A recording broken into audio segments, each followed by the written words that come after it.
Pemirsa, ketika menjabat sebagai Kepala Staf Angkatan Darat, karir kemiliteran Andika Perkasa terbilang cemerlang. Namun Andika hanya memiliki masa jabatan Panglima TNI 1 tahun, mengingat dirinya akan pensiun pada tahun depan.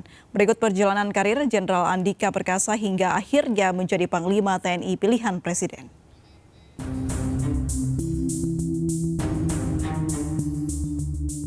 Sebelum menjadi Panglima TNI, Jenderal Andika Perkasa didapuk menjadi Kepala Staf Angkatan Darat. Sebelum dilantik menjadi Kepala Staf Angkatan Darat, lulusan Akademi Militer tahun 1987 tersebut menjabat Panglima Komando Strategis Angkatan Darat atau Pangkostrat sejak 13 Juli 2018. Karir Andika di dunia militer terbilang moncer. Padahal 6 tahun lalu Andika masih menyandang pangkat kolonel saat menjabat Komandan Resor Militer atau Danrem 023 Kawal Samudra, Kodam 1 Bukit Barisan. Di level perwira menengah, menantu AM Hendro Priyono ini pernah menjabat sebagai Sespri Kepala Staf Umum atau Kasum TNI dan Komandan Resimen Induk Kodam Jaya di Jakarta. Namanya mulai menanjak ketika diangkat sebagai Kepala Dinas Penerangan TNI atau Kadispen TNI AD pada November 2013 lalu. Tak sampai setahun, pria kekar kelahiran Bandung 56 tahun silam ini sudah didapuk menjadi Komandan Pas Pampres menggantikan Maijen TNI Doni Monardo. Jabatan mentereng itu disandangnya hanya berselang 2 hari setelah pelantikan Presiden dan Wakil Presiden Joko Widodo dan Yusuf Kala. Andika pun resmi menyandang Jenderal Bintang 2. Karir Andika semakin cemerlang. Pati yang pernah menempuh pendidikan di Universitas Harvard Amerika Serikat itu didapuk sebagai Pangdam 12 Tanjung Pura. Bintang di pundak Andika pun bertambah 1 ketika dipercaya sebagai Komandan Kodiklat TNI dengan menyandang Letnan Jenderal. Semasa menjabat Kasat, Andika dikenal peduli dengan sesama. Kini Andika Perkasa telah resmi menjabat sebagai Panglima TNI menggantikan Jenderal Hadi Cahyanto.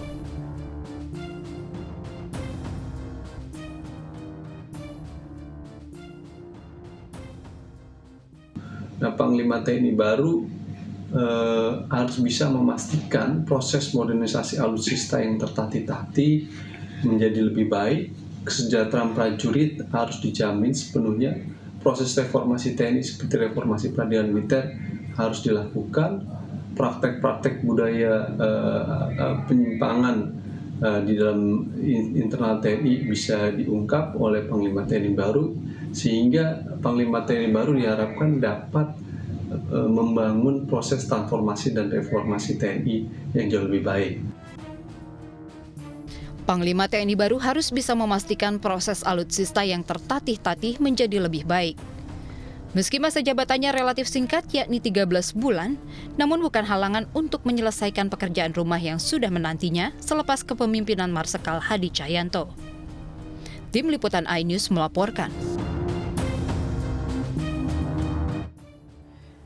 Ya, berikut sejumlah PR besar menanti bagi sang Panglima.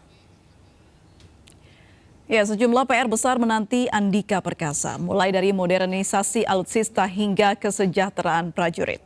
Tak hanya itu, ancaman terhadap kedaulatan negara cenderung beragam. Mayoritas di antaranya memang bersifat non-militer, maka penguatan pada penguasaan teknologi termasuk aspek yang penting, baik yang menyangkut alutsista, konvensional maupun pertahanan cyber. Di sisi lain, sinergitas dengan Polri dan lembaga-lembaga lain juga harus terus diperkuat, terutama yang terkait dengan masalah kedaruratan seperti dalam penanganan pandemi.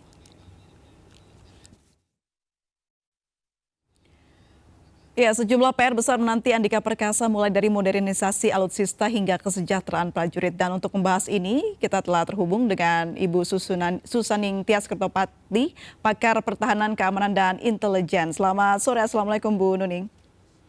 Waalaikumsalam.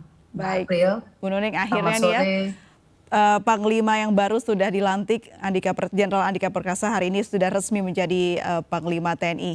Anda melihat tantangan ke depan apa saja yang harus dipersiapkan oleh Panglima ini? Iya, saya melihat begini, kita tidak melihat lama atau sebentarnya seorang Panglima TNI itu menjabat. Biar sebentar tapi berprestasi itu jauh lebih baik daripada lama tapi tanpa prestasi tentunya.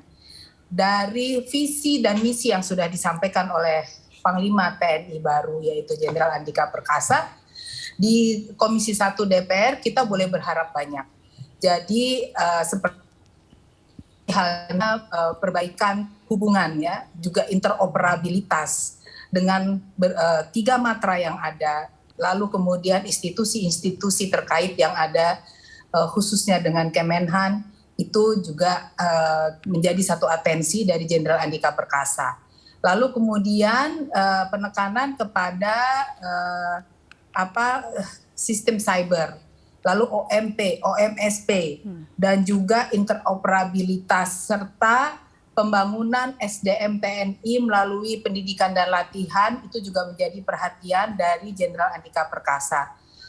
Demikian juga masa pandemi ini tentu bukan hal baru bagi seorang Jenderal Andika Perkasa, karena di awal masa pandemi yang bersangkutan sudah merancang membuat obat COVID, bukan vaksin ya, itu bersama dengan Badan Intelijen Negara dan produsen obat. Berarti yang bersangkutan ini sangat atensi kepada ancaman baru, yaitu seperti halnya COVID.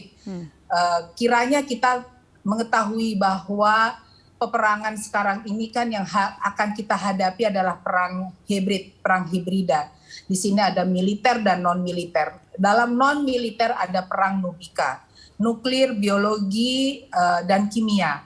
Tentu hal ini menjadi satu atensi yang harus ditekankan di dalam perannya sebagai Panglima TNI.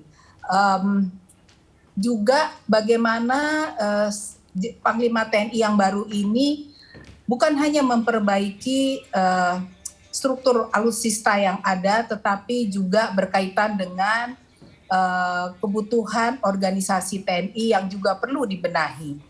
Tentu antara pengadaan alutsista konvensional maupun modern, yang kiranya saat ini seluruh dunia menekankan pada defense shifting yang lebih mengarah pada prinsip efisiensi operasi militer, di mana teknologi terkini itu paling mendominasi adalah defense shifting itu adalah unmanned system.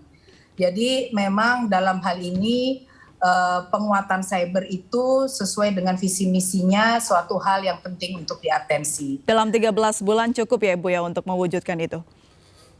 Jadi dari awal kan saya bilang Mbak April bahwa kita jangan melihat 13 bulan atau 4 tahun menjadi seorang Panglima TNI. Kalau penuh dedikasi dan secara konsekuen menjalankan, hal ini tentu tidak mustahil dapat terpenuhi. Mau 4 tahun kalau tidak punya konsistensi dan atensi yang baik terhadap hal-hal yang tadi saya sebutkan, tentu tidak akan menghasilkan apa-apa dan tanpa prestasi. Ya. Baik, jadi kualitas yang harus ditekankan di sini. Kualitas yang harus ditekankan. Yang mana sudah dimiliki Bu ya oleh Andika adalah Perkasa. Seorang solar warrior, itu yang penting. Karena seorang Panglima TNI itu harus memiliki kewibawaan di tingkat internasional, memiliki kemampuan manajemen pertahanan dan diplomasi militer yang baik. Dan saya yakin Jenderal Andika Perkasa itu memiliki hal itu. Oleh karenanya, saya merasa bahwa Presiden Joko Widodo telah melakukan keputusan yang tepat dengan memilih Jenderal Andika Perkasa sebagai Panglima TNI.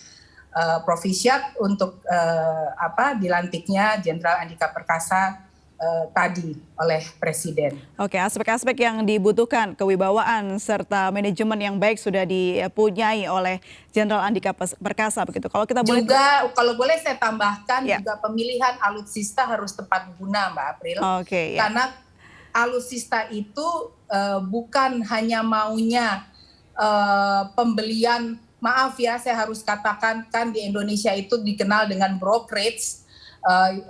Jangan hanya karena gosokan brokerage kita beli yang namanya alutsista, tapi betul-betul kita ketahui sesuai dengan kebutuhan TNI, sesuai dengan matranya, misalnya matra laut, matra darat, matra udara, mau beli pesawat itu seperti apa kebutuhannya, harus tepat guna. Jadi jangan sampai salah membeli yang tidak tepat guna sesuai dengan situasi kondisi di Indonesia dan juga tidak sesuai dengan alam di Indonesia. Jadi tidak hanya modernisasi jadi alutsista saja, tapi harus tepat guna ya Bu ya dari penggunaan Betul. alutsista Iya. yang mungkin nanti ke depan akan dipesan oleh Indonesia. Kalau kita telah lagi Bu Nuning mengenai bagaimana tugas atau nanti capaian dari Panglima TNI ini terkait adanya konflik di negara kita. Salah satunya adalah kondisivitas Papua begitu. Nah, Anda sebagai pengamat seperti apa Anda melihatnya, harus berperan seperti apa ini Panglima TNI?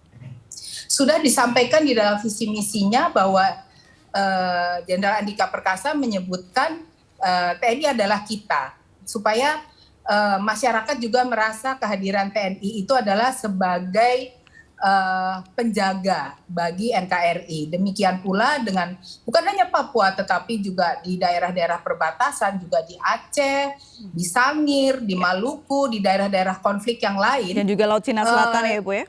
Iya, yang bersangkutan kan sudah menyampaikan bahwa ingin menyelesaikan masalah tersebut bukan hanya dengan pendekatan militeristik, tetapi juga lengkap dengan komunikasi antar budaya, mengedepankan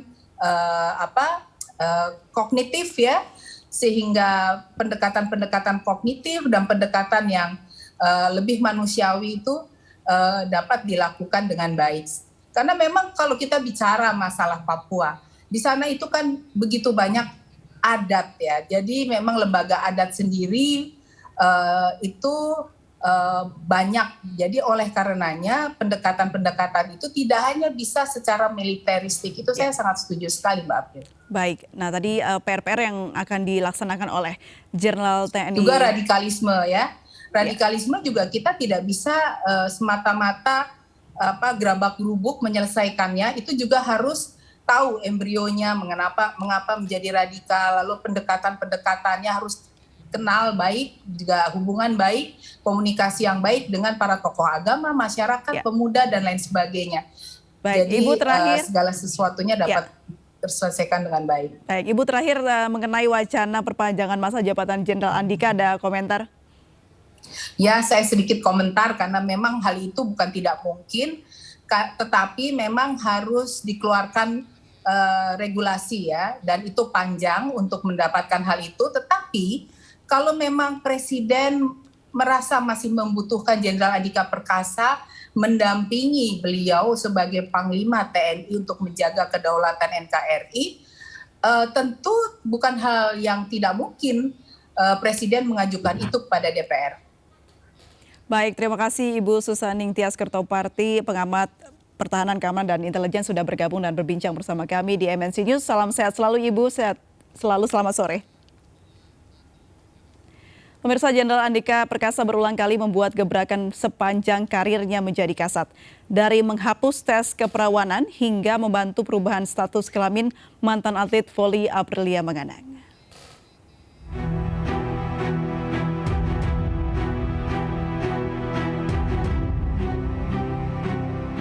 Di bawah kepemimpinan Jenderal Andika Perkasa, TNI Angkatan Darat menghapus tes keperawanan atau pemeriksaan selaput darah sebagai salah satu rangkaian tes kesehatan bagi calon prajurit Korps Wanita Angkatan Darat.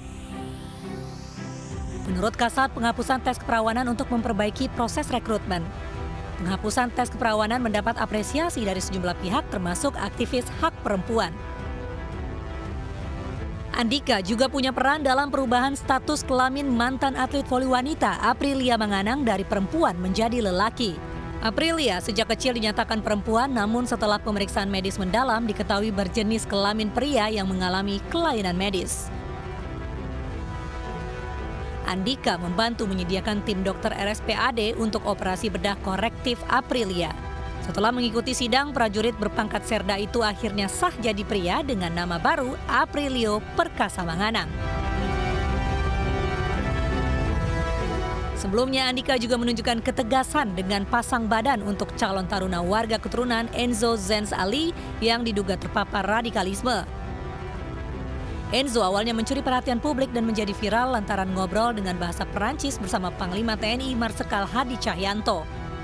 Namun muncul isu Enzo terpapar radikalisme dari ormas terlarang HTI dan mendorong Enzo dipecat. Andika mempertahankan dan menyatakan Enzo telah menjalani serangkaian proses hingga lolos menjadi taruna Akmil. Presiden Joko Widodo hari ini resmi melantik Jenderal TNI Andika Perkasa sebagai Panglima TNI yang baru, menggantikan Marsikal Hadi Cahyanto. Dan sudah ada Angelika Devagam di Istana Merdeka Jakarta Pusat. Angel, bisa diceritakan suasana pelantikan hari ini? Ya, April, pada pukul 1:30 siang tadi, Presiden Joko Widodo melantik Jenderal Andika Perkasa sebagai Panglima TNI. Ini sesuai dengan keputusan Presiden nomor 106 TNI tahun 2021 yang mana bertuliskan dua hal, yaitu memberhentikan Marsikal Hadi Cahyanto sebagai Panglima dan juga mengangkat Jenderal Andika Perkasa sebagai Panglima TNI mulai hari ini, 17 November 2021. Dan tadi banyak sekali para pejabat yang juga menyaksikan pelantikan ini, ada dari Menteri Kabinet Kerja, Wakil Menteri Kabinet Kerja, kemudian ada juga dari Ketua DPR Puan Maharani, Ketua Komisi 1 DPR pun, dan juga sejumlah pejabat lainnya turut menyaksikan pelantikan ini. Dan hari ini tepat 2 minggu setelah Presiden Joko Widodo pada tanggal 3 November lalu melayangkan surat atau mengirimkan surat ke DPR RI untuk mengirimkan nama calon Panglima TNI. Kemudian DPR langsung merespon dengan cepat dengan melakukan fit and proper test sebentar mungkin. Kemudian pada tanggal 8 November disetujui oleh parlemen dalam sidang paripurna, dan kemudian pada hari ini dilakukan pelantikan oleh Presiden Joko Widodo. Tidak hanya Panglima TNI saja yang dilakukan pelantikan oleh Presiden Joko Widodo, Presiden Joko Widodo pun juga turut melantik Letjen Dudung Abdurrahman yang mana sebelumnya menjabat sebagai Pangkostrat, kini dilantik sebagai Kepala Staf Angkatan Darat. Kemudian Presiden Joko Widodo juga melantik Suryanto sebagai Kepala BNPB. Dan tadi setelah dilakukan pelantikan, Panglima TNI Jenderal Andika Perkasa menyampaikan mengapresiasi atas pelantikan yang telah dilaksanakan pada hari ini oleh Presiden Joko Widodo, dan selanjutnya akan melanjutkan program-program kerja yang sudah ada dan mengemban tugas yang memang sudah diatur dalam Undang-Undang Nomor 34 Tahun 2004. Kemudian ada pun evaluasi atau perubahan-perubahan ini tetap dilihat secara mendetail terlebih dahulu, kemudian perbaikan-perbaikan dan evaluasi akan mengikuti di seluruh lini Tentara Nasional Indonesia. April. Ya, Angel, usai pelantikan apakah ada acara lain atau agenda lain yang diikuti Panglima Andika Perkasa? Ya, April, setelah melakukan atau melaksanakan pelantikan pada siang hari tadi, setelah melakukan ramatama, kemudian menyampaikan pernyataan kepada pers, Jenderal Panglima TNI Jenderal Andika Perkasa ini langsung mengikuti rapat paripurna bersama dengan Presiden Joko Widodo dan sejumlah menteri dari pemerintahan. April. Baik, terima kasih Angelika Devagam sudah memberikan informasi kepada kami. Selamat bertugas kembali. Pemirsa, kita akan kembali usai jeda berikut, tetaplah di MNC News.